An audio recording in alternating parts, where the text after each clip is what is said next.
बहुत अच्छा मौका मिल गया है। इस वक्त बादशाह अपनी औलाद के गम में मुब्तला है, इससे अच्छा मौका नहीं मिलेगा। और तू जा, बहुत जल्द इसी मौके पे अपने बाप की रिहाई को दरखास्त लगा दे। नहीं बाबा, मैं वहां नहीं जाऊंगी। मेरी सुना बहुत बड़ा जल्लाद। नहीं नहीं, तुम घबराओ नहीं। अगर वो कुछ कहेगा मैं फौरन आ जाऊंगा। जाओ, फौरन अपने बाप की रिहाई की दरखास्त लगा दो।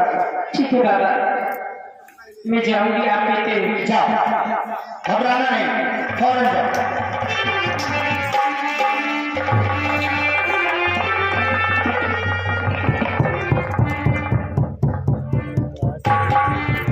ऐसा होकर ना इतना सितम कर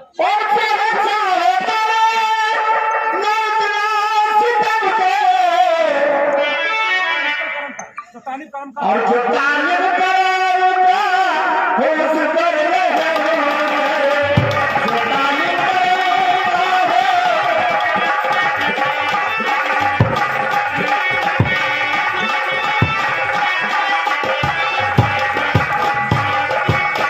क्या बात है, बड़ी अच्छी बात है। तलाश कर रहे थे, पूरा शहर ढूंढवा रहे थे, लेकिन आपका कहीं पता ठिकाना नहीं था।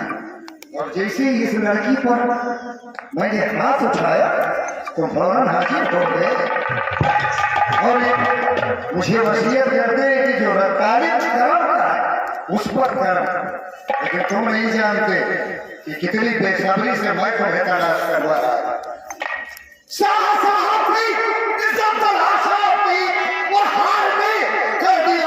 उल्टा असर मर गया मेरे लाजों का पाला हुआ। और कीजिए मेहरबानी की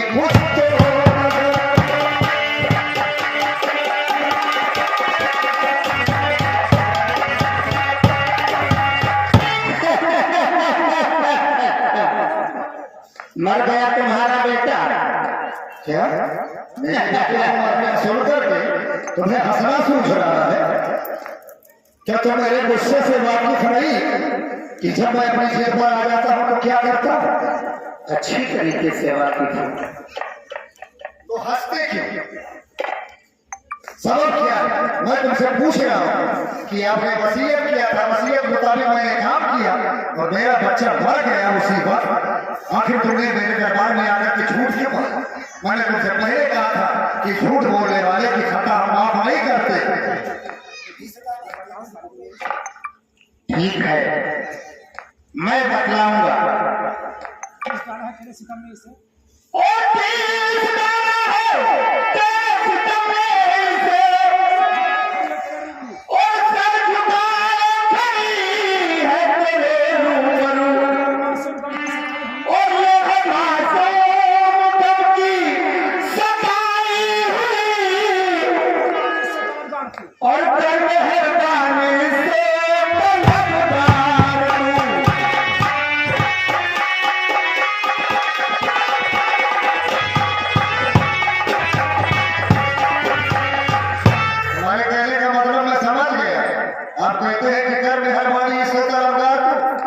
तो क्या इस बच्ची से मेहरबानी के साथ भाग गए?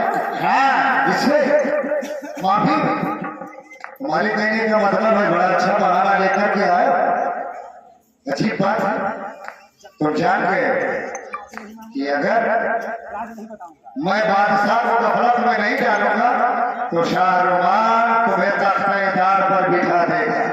इसीलिए बड़ा अच्छा बहाना बना करके आयो कि चलो इस बच्ची के बहाने से बादशाह का सर झुकवा दो और बादशाह टूट जाए। नहीं हो सकता।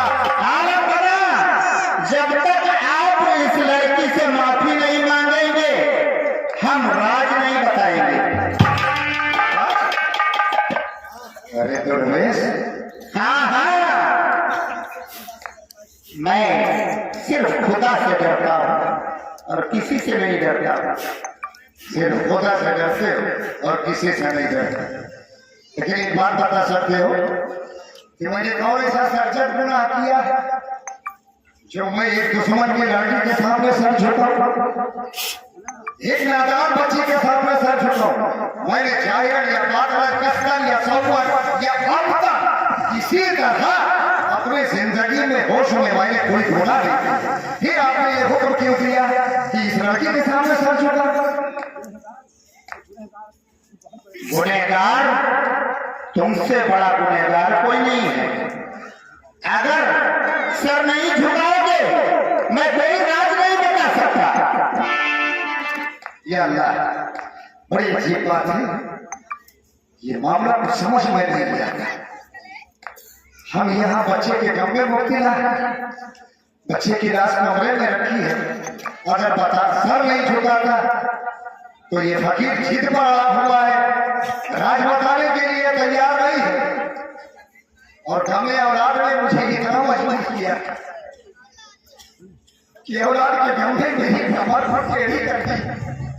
ए अल्लाह, सारे राजपूतों में समझ चुका इतनी बड़ी सल्तनत का वारिस था, इतनी बड़ी बादशाहत का मालिक था, लेकिन आज मजबूर हुआ और एक मामूली फकीर के सामने तेरी कुदरत बेपना है। अरे एक बच्चे के लिए ये जबी सजदे में घिस दी।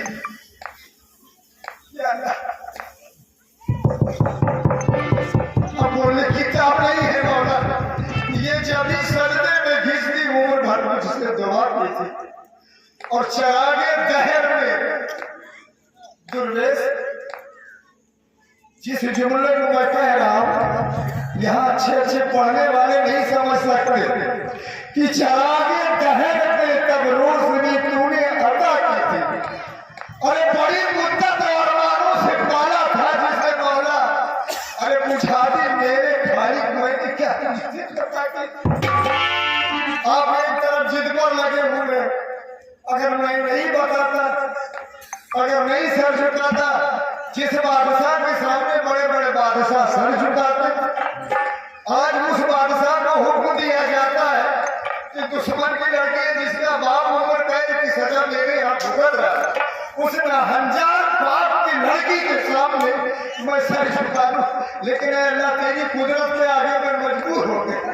बादशाह जरूर था, लेकिन मैं ये नहीं समझ सकता कि अल्लाह जब इस कुर्सी पर मैं बैठा था तो शरीयत के खिलाफ कभी पैसा नहीं सुना है, लेकिन आज वही बादशाह इतना मजबूर तुम्हारे कहने पर मैं लड़की के सामने सर झुकाऊंगा। और देखिए हमारा इधर मेरे करीब आया, देखिए तुम्हें उस बात ज्यादा वसीला देता हूं कि जिस तरह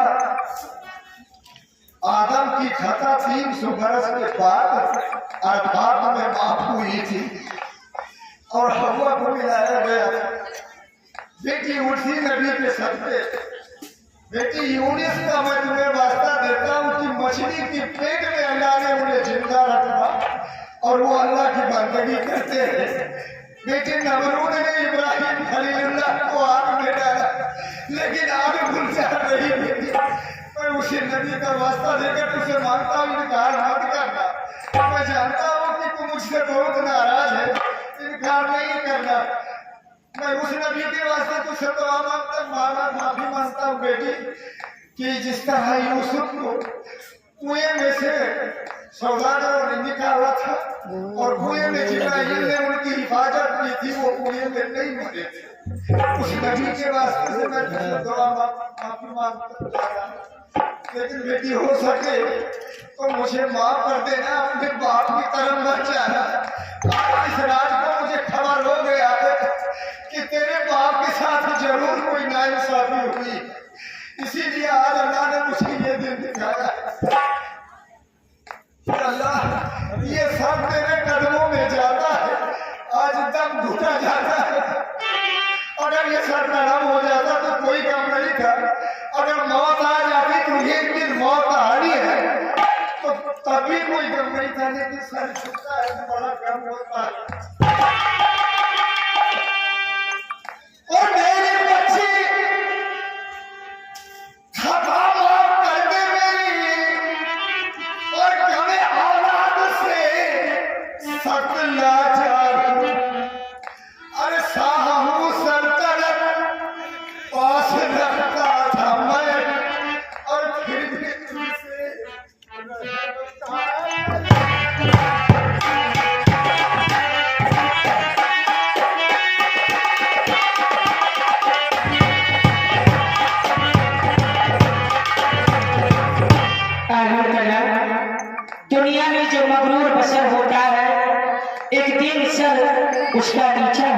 जो रहन सहन नहीं किया है जो रहन सहन नहीं किया है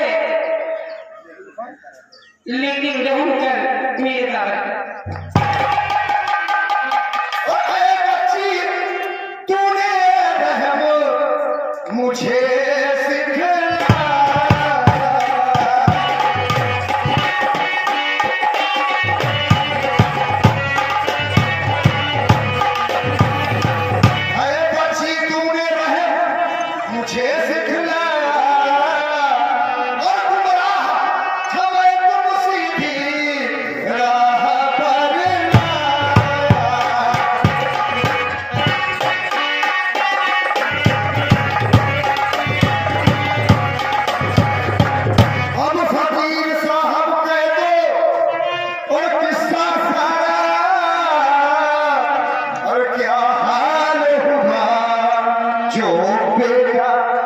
और मारा है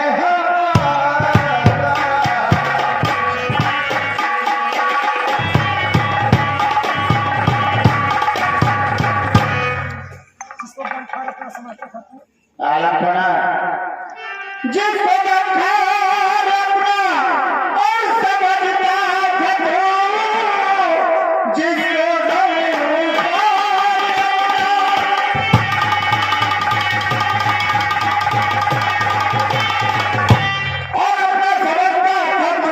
हमेशा कहा और जिसके तू मानता था हमेशा कहा आज दुश्मन तेरी अब वही हो गई और घर में उसने किया है तुझे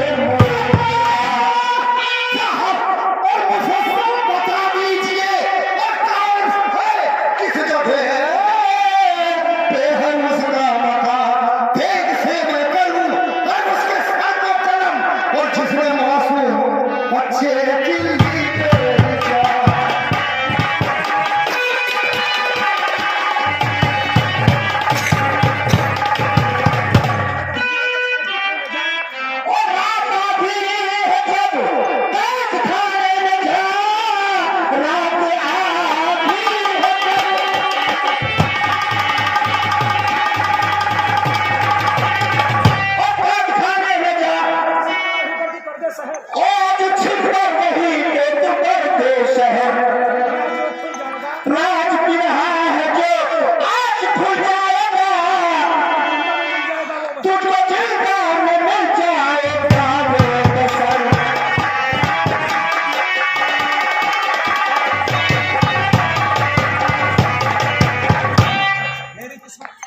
वाह हुजूर ऐसे भाई हो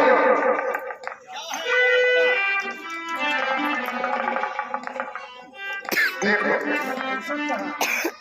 जिस चीज का हमें इंतजार है और ड्यूटी जब ज्वाइन किया करो तो ये तकरीबाजी की ड्यूटी नहीं कि यहाँ बैठो कहीं वहां बैठो ड्यूटी ऑन ड्यूटी होती है ड्यूटी करना सीखो ये नहीं कहीं लिखा हुआ है कि ड्यूटी यहाँ करो और गुजारा कहीं दूसरी जगह।